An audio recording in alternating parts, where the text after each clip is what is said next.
지난해 말 친아버지가 11살 된 딸을 학대한 사건 기억하실 겁니다. 그런데 이번에는 5살 된 딸을 상습적으로 때리고 뜨거운 물까지 부은 친엄마가 적발됐습니다. 법원이 친권을 아예 박탈시켰습니다. 먼저 이지은 기자의 보도 내용 함께 보시겠습니다.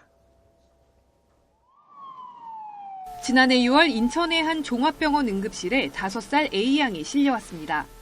혼수 상태였습니다. 몸 곳곳에는 멍자국이 있었고 하체에선 화상 자국도 보였습니다. 아동학대를 의심한 병원은 즉각 경찰에 신고했습니다.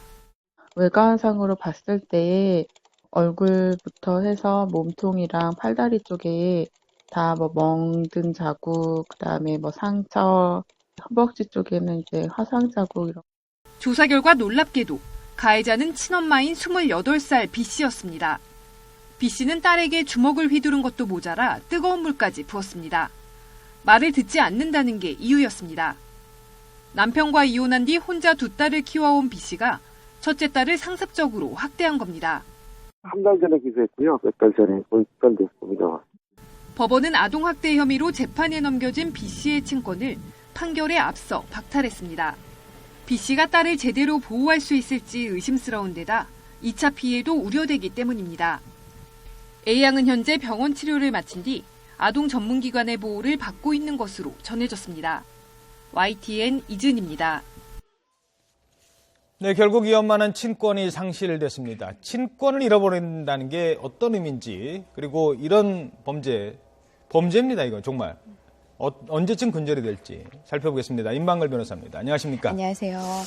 이 아이가 딸이 5살짜리가 오죽했으면 혼수 상태로 실려왔고 그거를 응급실에서 옆에 지켜보던 의사, 간호사 선생님들이 이걸 발견을 했겠습니까? 네, 지난해 6월에 이제 응급실에 실려왔는데요. 이제 허혈성 쇼크라고 해서 몸속에 혈액이 부족하면 오는 쇼크, 그거에 대한 이런 혼수 상태로 왔다고 합니다. 근데 이제 의사들이 보니까 온몸에 멍이 있고 또 하반신에 이런 화상 자국이 있는 것으로 봐서 아동학대가 의심된다라면서 수사기관과 그다음에 그 아동보호기관에 신고를 했는데요. 사실 이렇게 의료인이 이렇게 자기 직무행위를 하다가 직무를 보다가 이런 아동학대가 의심되면 신고해야 되는 게 사실 의무사항입니다. 법적으로. 예. 그래서 지금 이번 사건이 이제 드러나게 됐는데요. 이 수사 결과 이제 알려진 바에 의하면은 사실 그 학대 모습이 좀 많이 끔찍합니다. 주먹질, 발길질 이런 것도 모자라서. 그러니까 그 부분에 대해서는 이 어머니 쪽에서는 이건 내가 일부러 한 게 아니라 내가 실수로 부은 것이다. 실수로 뜨거운 물을 부었다라고 지금 자신이 변명은 하고는 있긴 하지만 어쨌든 이 하반신에 뜨거운 물을 부어서 엉덩이와 다리 쪽에 이도 화상을 지금 입은 상태라고 하고요. 네. 어쨌든 아이는 치료가 끝나서 지금 아동보호기관에서 지금 보호를 받고 있는 상태긴 합니다.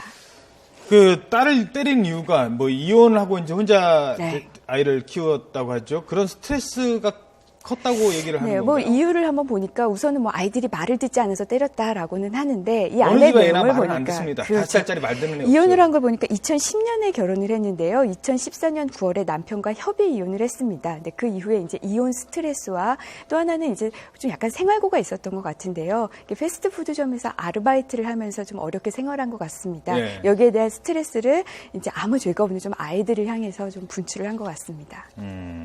자, 그렇게 해서 결국 이제 법원이 친권을 박탈했거든요. 네, 친권 상실 선고가 내려졌죠. 그죠? 상실이 있고 정지가 있고요. 네. 근데 자, 친권을 상실한다는 거 이게 어떤 의미입니까? 우선은 아동학대범죄처벌특례법에 의하면 이런 상습적으로 아동을 학대한 경우나 아동을 학대해서 아이에게 어떤 중상해가 발생하면 검사는 원칙적으로 법원에 친권 상실을 청구해야 합니다. 이번에도 그런 사안이었고요. 그래서 결국 친권이 상실됐는데 친권은 사실 내용이 여러 가지가 있습니다. 예를 들어 만약에 어머니가 친권자라고 한다면은 딸이 어디서 살지 그런 거소를 지정해 줄 수도 있고요.